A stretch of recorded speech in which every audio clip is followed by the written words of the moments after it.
What would you do if the person you trusted most with your heart's work turned it into a weapon against you?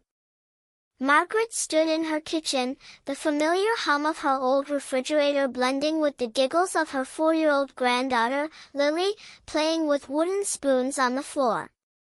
The scent of rosemary and garlic filled the air, rising from the pot of stew simmering on the stove.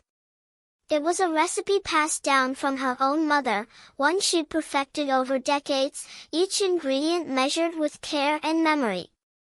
She stirred slowly, her hands steady despite the ache in her joints.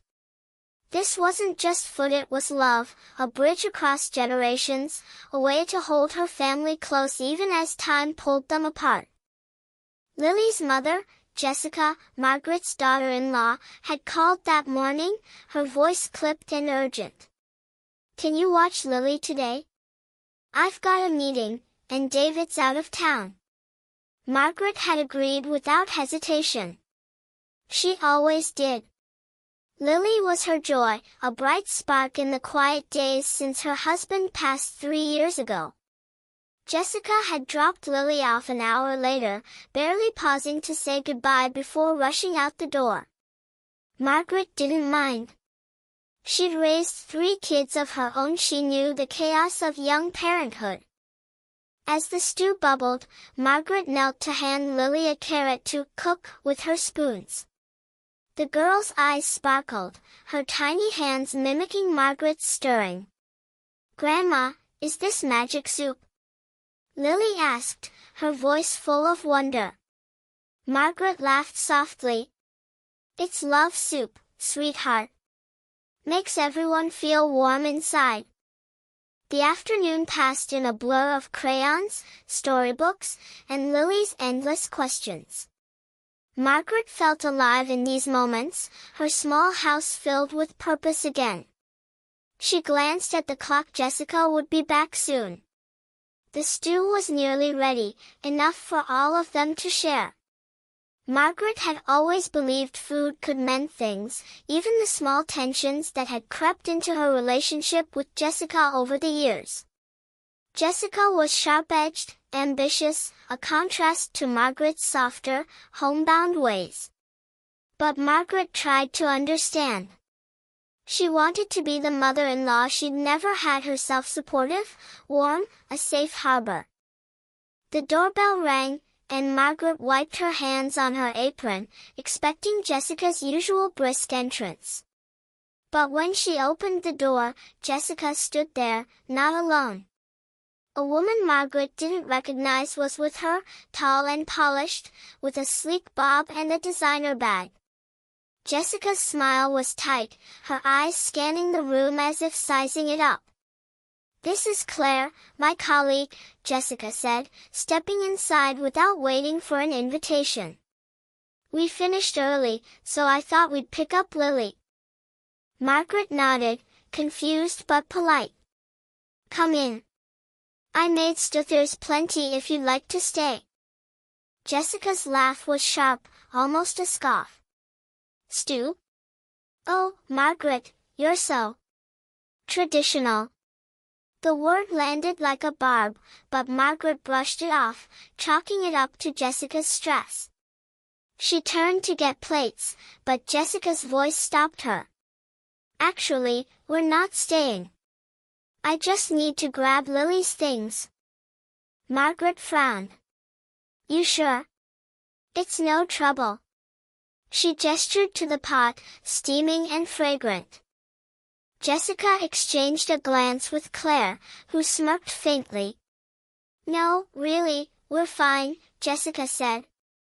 Then, without warning, she walked to the stove, lifted the lid, and wrinkled her nose.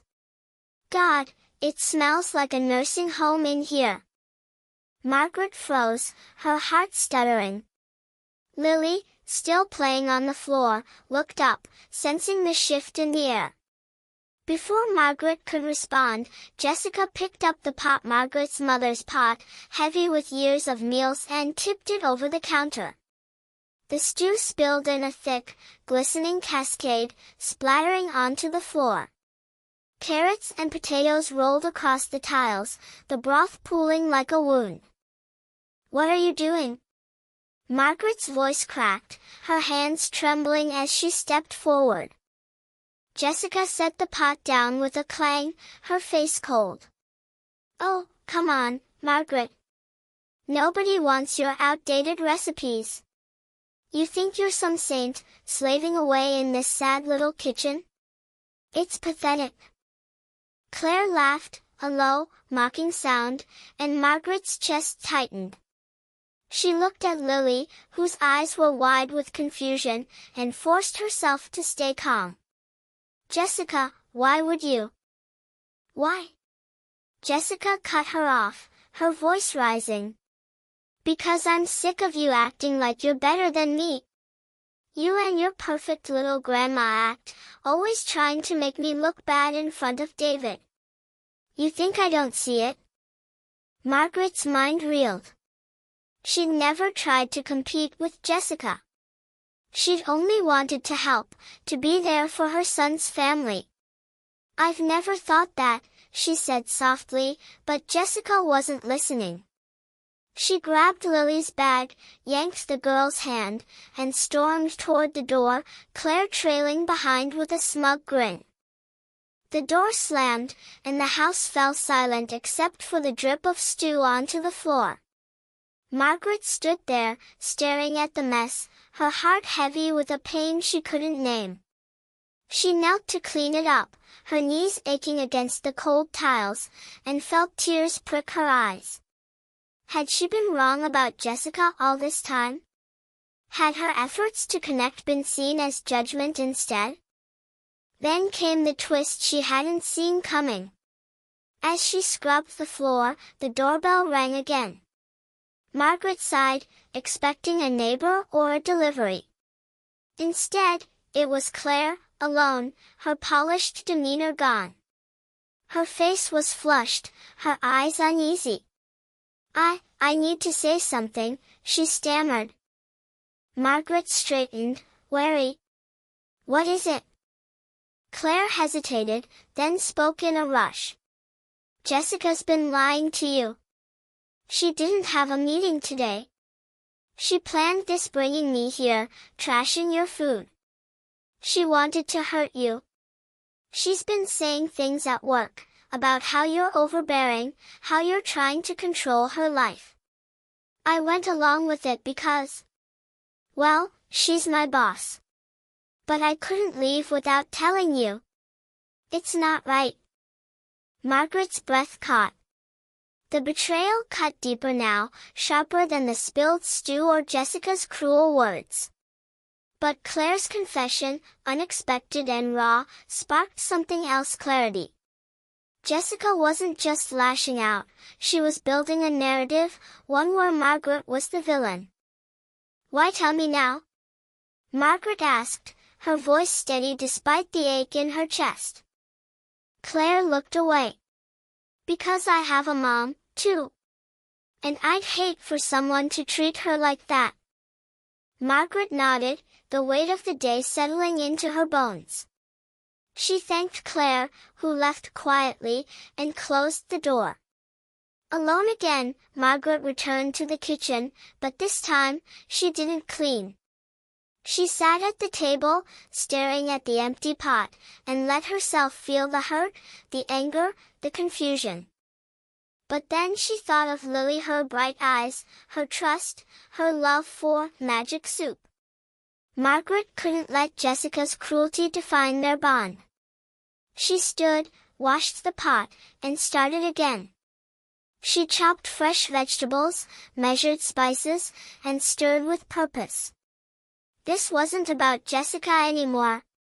It was about Lily, about the love Margaret could still give, even if it wasn't returned. Days later, when David returned from his trip, Margaret invited him and Lily over. She didn't mention Jessica's actions, not yet. Instead, she served the stew, watching Lily's face light up with each bite. David, too, ate quietly, his eyes soft with memories of his own childhood. Margaret knew the conversation with her son would come, but for now, she held on to this moment.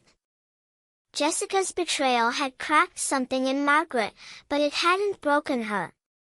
She realized now that love wasn't about winning someone's approval, it was about giving it, freely, even when it hurt. And as Lily hugged her tightly, whispering, "Best soup ever, Grandma," Margaret knew she'd keep cooking, keep loving, no matter what. Because that was her strength, her legacy, her way of fighting back.